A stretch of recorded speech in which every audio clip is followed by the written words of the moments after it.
Hi guys, this is Prabhat. இன்றைக்கி நம்ம என்ன பார்க்க போகிறோம் அப்படின்னு கேட்டிங்கன்னா T12 ஓகே டி ப்ளஸ் சால்ட்ரிங் ஸ்டேஷனு ரன் ஆகிட்டு இருக்கும்போது திடீர்னு வந்து பார்த்திங்கன்னா டப்புன்னு ஒரு சவுண்டு வரும். சவுண்டு வந்துருச்சு அப்படின்னாக்க பேக் சைடில் இருக்கிற இந்த லைட்டு மட்டும் எரியும். Okay shear I show you.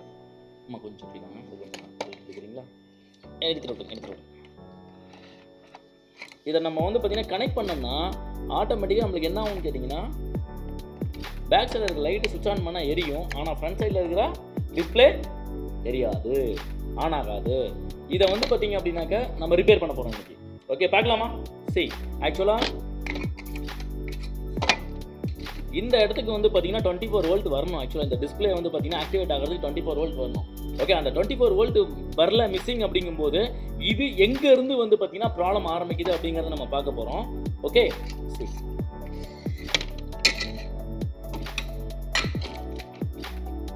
சரி, ஆக்சுவலாக வந்து பார்த்திங்கன்னா இதில் உள்ளே இன்சர்ட் ஆகும்போது இந்த லைட் எரியல அப்படின்னாக்கா இந்த இடத்துல வந்து பார்த்திங்கன்னா 6 ஆம்ஸ்க்கு ஒரு வந்து பார்த்திங்கன்னா இது போட்டிருக்காங்க. எதுன்னு கேட்டிங்கன்னா ஒரு ஃபியூஸ் போட்டிருக்காங்க. இது நல்லா இருக்கா இல்லையான்னு செக் பண்ணிக்கிங்க. ஒருவேளை இது இன்புட் ஆகிற இடத்துலையே நம்மளுக்கு வந்து பார்த்திங்கன்னா ஃபியூஸ் போயிருந்துச்சு அப்படின்னா ஒருவேளை இந்த லைட்டே எரியாது. ஓகே, ஸோ லைட் எரியுது அப்படிங்கிறதுனால இதை நான் செக் பண்ணல. ஒருவேளை இந்த லைட் எரியலைன்னா நான் ஃபஸ்ட் இதை தான் செக் பண்ணியிருப்பேன். ஓகே, திஸ் இஸ் 6 ஆம்ஸ், நல்லா ஹெவியாக போட்டிருக்காங்க. ஆக்சுவலாக அடுத்தது உள்ளே வந்தவொடனே வோல்டேஜ் பார்த்தீங்கன்னா இந்த இடத்துல வந்து பார்த்தீங்கன்னா ஒரு ஃபியூஸ் போட்டிருக்காங்க. இந்த ஃபியூஸ் வந்து பார்த்தீங்க அப்படின்னாக்க ஓப்பன் ஆயிருக்கான்னு பார்த்துக்கோங்க. ஓப்பன் ஆயிருந்துச்சு அப்படின்னாக்க நம்ம மாற்றலாம். ஒருவேளை ஷார்ட் ஆயிருந்துச்சுன்னா கண்டிப்பாக இந்த ஃபியூஸை மாற்றாதீங்க. என்ன பண்ணால் ஷார்ட்டை ஃபஸ்ட்டு ஃபிக்ஸ் பண்ணணும். எகைன் நீங்கள் ஃபியூஸை போட்டிங்கன்னா ஆட்டோமேட்டிக்காக வெடிக்கும். ஓகே, இது வந்து பார்த்தீங்கன்னா 13 ஆம்ஸ் வந்து பார்த்தீங்கன்னா பேர் பண்ணுற அளவுக்கு வந்து பார்த்தீங்கன்னா ஒரு வந்து ஃபியூஸ் போட்டிருக்காங்க. ஓகேவா? அடுத்தது இது வழியாக உள்ள ட்ராவல் ஆகி இந்த இடத்துல வந்து பார்த்தீங்கன்னா ஃப்ளக்சுவேஷனை வந்து பார்த்தீங்கன்னா ஹேண்டில் பண்ணுறதுக்காக ஒரு காயில் மாதிரி இண்டக்டர் மாதிரி ஒன்று போட்டிருக்காங்க. ஓகே, இது வழியாக ட்ராவல் ஆகி இந்த இடத்துல 4 வந்து பார்த்தீங்கன்னா டயோடு போட்டிருக்காங்க. இங்கே பாருங்கள், நான் ஸ்க்ரீனில் காமிக்கிறேன் பாருங்கள், மென்ஷன் பண்ணி காமிக்கிறேன் பாருங்கள். 4 டயோடு போட்டிருக்காங்க. ஓகே, இந்த 4 டயோடு போட்டிருக்காங்க, தெரியுதா? ஸோ இந்த 4 டயோடுமே வந்து பார்த்தீங்கன்னா ஏசிலேருந்து டிசியாக கன்வெர்ட் பண்ணுறதுக்கு ஏசி வோல்டேஜ் உள்ளே வர்ற வோல்டேஜை இந்த இடத்துல 400 வோல்டேஜ் வந்து பார்த்தீங்கன்னா 2 கெப்பாசிட்டர் போட்டிருக்காங்க. டிசியாக கன்வெர்ட் ஆகும் அதுக்கப்புறம் தான். அதாவது டயோடு கிட்ட ஏசியிலேருந்து டிசியாக கன்வெர்ட் ஆகி இந்த இடத்துல நம்மளுக்கு வந்து அப் டு 350 வோல்டேஜ் வரைக்கும் நம்மளுக்கு டிசி வோல்டேஜ் ரைஸ் ஆகும். எதுக்காக ரைஸ் பண்ணுறாங்க அப்படின்னு கேட்டிங்கன்னா டிரான்ஸ்ஃபார்மர் மூலியாக நம்ம அவுட்புட் எடுத்து கொடுத்துருக்காங்க நம்மளுக்கு இந்த இடத்துல ரைஸ் பண்ணுறாங்க. ஓகே, ஏசியிலேருந்து டிசியாக கன்வெர்ட் பண்ணுறது வந்து பார்த்தீங்க அப்படின்னாக்க ஏசியிலிருந்து டிசியாக கன்வெர்ட் பண்ணுற இடத்துல இந்த டயோட்ஸ் வந்து பார்த்தீங்க அப்படின்னா ஷார்ட் ஆகிருக்கலாம். ஏதோ 1 2 ஷார்ட் ஆகிருந்தாலும் கண்டிப்பாக நம்ம என்ன பண்ணணும், 4ஐயும் ஒன்றா தான் மாற்றணும். நீங்கள் மாற்றி 1 மட்டும் தான் ஷார்ட் ஆகிருக்கும், 1 மட்டும் மாற்றி கொடுத்தீங்க அப்படின்னா திருப்பி ஒரு 2 நாள் லைன் மாற்ற வேண்டும். ஸோ ரெண்டு ஜோடி லைன், ஆக்சுவலாக 2 டயோடு ஒரு லைன்லையும் சேம் இன்னொரு 2 டயோடு இன்னொரு கெப்பாசிட்டர் இருக்கும். ஸோ 2 கெப்பாசிட்டர் இருக்கிறதுனால 2 டயோடை போட்டு நம்மளுக்கு வந்து பார்த்தீங்கன்னா அந்த பக்கம் எடுத்து இந்த பக்கம் ஏசி டு டிசி கன்வெர்ட் பண்ணி கொடுத்துருக்காங்க. டயோடு பார்த்தீங்க அப்படின்னாக்கா RL207 சொல்லிட்டு இந்த சேம் நம்மளுக்கு வந்து பார்த்தீங்கன்னா மைக்ரோபிஜே காம்பனன்ட் கிடைக்காது, ஆன்போர்டில் வைக்கிற காம்பனன்ட் கிடைக்காது. நம்மளுக்கு இந்த மாதிரி காம்பனன்ட் கிடைக்கும். எப்படி நம்மளுக்கு SMD காம்பனன்ட் கிடைக்கும். ஸோ அந்த காம்பனன்ட்டுக்கு வந்து பார்த்தீங்கன்னா எது வந்து பார்த்தீங்கன்னா மேட்ச் ஆகுதோ அதை வந்து பார்த்தீங்கன்னா எடுத்து நம்ம என்ன பண்ணிக்கலாம், ஈஸியாக போட்டுக்கலாம். ஸோ FR207 அப்படின்னு சொல்லிட்டு எனக்கு மார்க்கெட்டில் கிடைச்சது SMD காம்பனன்ட் தான். இது எல்லா எலக்ட்ரானிக் ஷாப்லையும் கிடைக்கும் உங்களுக்கு. இது ஆஸ் வெல் அஸ் நம்மளுக்கு டிவிலெலாம் வந்து பார்த்தீங்கன்னா எஸ்பெஷலி கலைஞர் டிவிலெலாம் வந்து பார்த்தீங்கன்னா இது பவர் செக்ஷனில் மேக்ஸிமம் யூஸ்வலாக நம்மளுக்கு யூஸ் பண்ணியிருப்பாங்க. அதையே நம்ம இங்கே யூட்டிலைஸ் பண்ணி சேம் நம்ம ரிப்பேர் பண்ணிடலாம். ஸோ எனக்கு இதில் வந்து பார்த்தீங்கன்னா 2 காம்பனன்ட் ஷார்ட் காமிச்சிது. ஸோ நான் அதை வந்து ஒட்டுக்கா 4ஐயும் தான் மாற்ற போகிறேன். ஸோ எப்படி மாற்றுறேன் அப்படிங்கிறது நான் இப்போ லைவாக காமிக்க போகிறேன். ஓகே, மேக்ஸிமம் எல்லா டீட்டெயிலுமே சொல்லிட்டேன். ஒன்று இங்கேருந்து மாற்றினதுக்கப்புறம் நம்ம அதுக்கு சேம் அதோட நம்மளுக்கு பிரச்சனை முடிஞ்சுதான்னு கேட்டால் கண்டிப்பாக கிடையாது. இங்கேருந்து ட்ராவல் ஆகி ட்ரான்ஸ்ஃபார்மர் மூலியாக இந்த இடத்துல ஒரு மாஸ்ஃபெட் இருக்குது. சரியா? இந்த மாஸ்ஃபெட் வெடிச்சிருந்தாலும் மாஸ்ஃபெட் பர்ன் ஆகிருந்துச்சுனாலும் கண்டிப்பாக நம்ம வந்து பார்த்திங்கன்னா அதையும் சேஞ்ச் பண்ணுற மாதிரி வரும். இதில் பார்த்தீங்கன்னா மாஸ்ஃபெட் ப்ரோக் ஆகிருக்குது. ஒரே ஜூம் பண்ணுற பாருங்கள். சரி, ஆக்சுவலாக ப்ரோக்கன் வந்து பார்த்தீங்கன்னா கிளியராக வெளியில் தெரியுதுங்களா? லைட் இப்போ பாருங்கள், நல்லா கிளியராக தெரியுதுன்னு நினைக்கிறேன். ஸோ இந்த மாஸ்ஃபெட்டையும் நம்ம வந்து பார்த்திங்கன்னா சேர்ந்து மாற்றுற மாதிரி இருக்கும். ஸோ எப்படி மாற்றுறது, என்ன பண்ணுறது அப்படிங்கிறது இப்போ நான் லைவாக உங்களுக்கு நான் பண்ணி காமிக்கிறேன். ஓகே, மைக்ரோஸ்கோப் வியூவில் உங்களுக்கு நான் ஸ்விட்ச் பண்ணுறேன். ஸோ ஸ்விட்ச் பண்ணும்போது உங்களுக்கு வந்து பார்த்தீங்கன்னா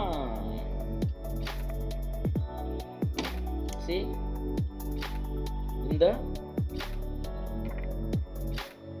4 டயோடில் 2 டயோட் ஷார்ட் காமிக்குது. நான் செக் பண்ணி காமிக்கிறேன் பாருங்கள்.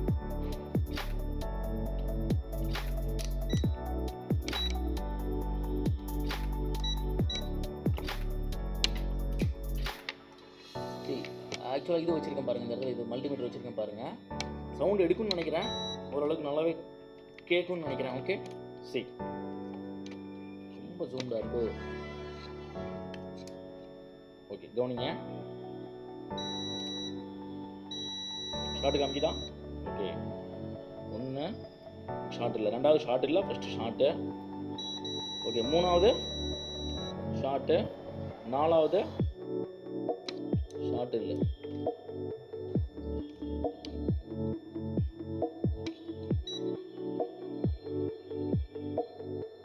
ஓகேங்களா, ரெண்டு ஷார்ட் இல்லை. ஸோ எப்பயுமே ரெண்டு ஷார்ட் இல்லைங்கிறதுக்காக அந்த ரெண்டை மட்டும் மாற்றாதீங்க, நாளையுமே மாற்றிடுங்க. ஓகே,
ஓகே, ஆக்சுவலாக பார்த்தீங்கன்னா இப்போ வந்து பார்த்தீங்கன்னா மாஸ்ஃபெட் நம்மளுக்கு போயிருக்கு. ஸோ அந்த மாஸ்ஃபெட்டையும் நான்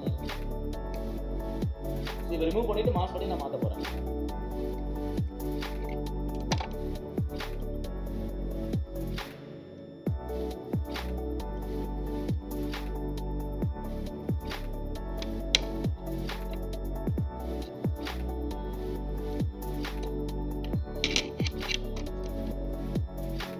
கொஞ்சம் இடைஞ்சலாக இருந்ததுனால நான் அதை வந்து பார்த்தீங்கன்னா நம்ம கிட்ட கல்வி வச்சுட்டேன். டிஸ்பிளே ஒரு ஸ்ட்ரிப் டைப் கனெக்டர் தான், அதில் ப்ளஸ் மைனஸ் சொல்லிட்டு 2 கனெக்டர் தான் இருக்கும். ஸோ மெதுவாக ஷேக் பண்ணிக்கிங்க. இந்த மாதிரி மெதுவாக ஷேக் பண்ணி மெதுவாக எடுத்துக்கலாம். பின்னாடி ரீசால்டர் பண்ணி மெதுவாக எடுத்தாலும் பிரச்சனை இருக்காது. கொஞ்சம் உஷாராக பண்ணிக்கிங்க, பிரிண்ட்டுக்கு இது கட் ஆகிட போகுது. Okay, yes, that's it. இப்போ அந்த மாஸ்ஃபெட்டை வந்து பார்த்தீங்கன்னா ரிவர்ஸ் வந்து கொஞ்சம் வந்து பார்த்தீங்கன்னா பேஸ்ட் வச்சு அந்த இடத்த நம்ம க்ளீன் பண்ணிவிட்டு ரிவர்ஸில் வந்து பார்த்தீங்கன்னா குட்டியோண்டு பின் இருக்கும். ஸோ அந்த பின்னை வந்து பார்த்தீங்கன்னா உஷாராக டியூசலில் வச்சு லெட் ஆட் பண்ணி அழகாக டியூசலில் வச்சு ரிமூவ் பண்ணிடலாம்.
ஸோ சால்ட்ரிங் கம்ப்ளீட்டாக முடிஞ்சுது.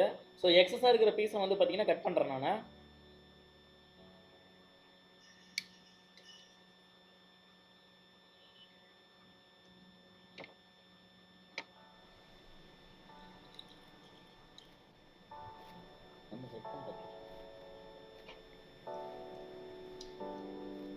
ஆக்சுவலாக வந்து பார்த்தீங்கன்னா ஃபியூஸ் வந்து பார்த்தீங்கன்னா போயிடுச்சு. நான் ஃபியூஸ் இன்னொரு புது ஃபியூஸ் வாங்கி அது சைஸ் பெருசாக இருக்குங்கிறதுக்காக அந்த கிளாஸு சைடு இருக்கிற ஃப்ரேம்லாம் கட் பண்ணிவிட்டு உள்ளே இருக்கிற அந்த வயரை மட்டும், ஓகே, ஃபியூஸ் கம்பியை மட்டும் இந்த பக்கமும் அந்த பக்கம் சால்டர் பண்ண போகிறேன். ஓகேவா?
ஓகே, இப்போ நான் என்ன பண்ணுறேன், இதை வந்து பார்த்தீங்கன்னா கனெக்ட் பண்ணி பார்த்துடலாம்.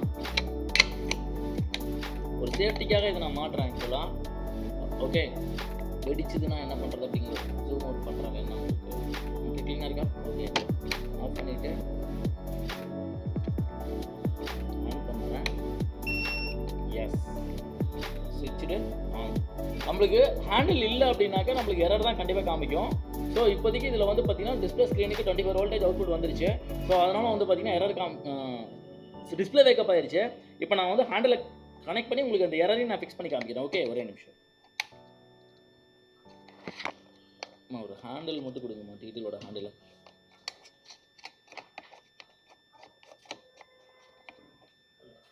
கொடுத்துருங்க. ஓகே, சும்மா கனெக்ட் பண்ணோம்னா போதும், ஃபுல் செட்டப் கூட வேண்டியது.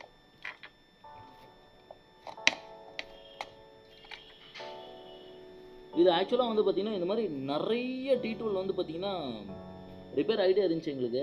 ஸோ அதனால் இதை ஒரு நிறைய ரிப்பேர் பண்ணியிருக்கோம் நிறையா. சரி, இது ஒரு வீடியோவை போடலாமே அப்படிங்கிறதுக்காக இது ரெடி பண்ணியிருக்கிறோம், வேறு எதுவும் கிடையாது. ஓகே, சி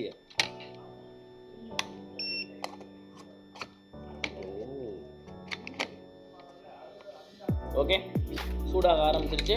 ஹேண்டில் வந்து பார்த்திங்க அப்படின்னாக்கா நல்லா சூடாக ஆரம்பிச்சிருச்சு. லெட்டு வச்சு நான் மெல்ட் பண்ணி காமிக்கிறேன் பாருங்க. Okay, C okay okay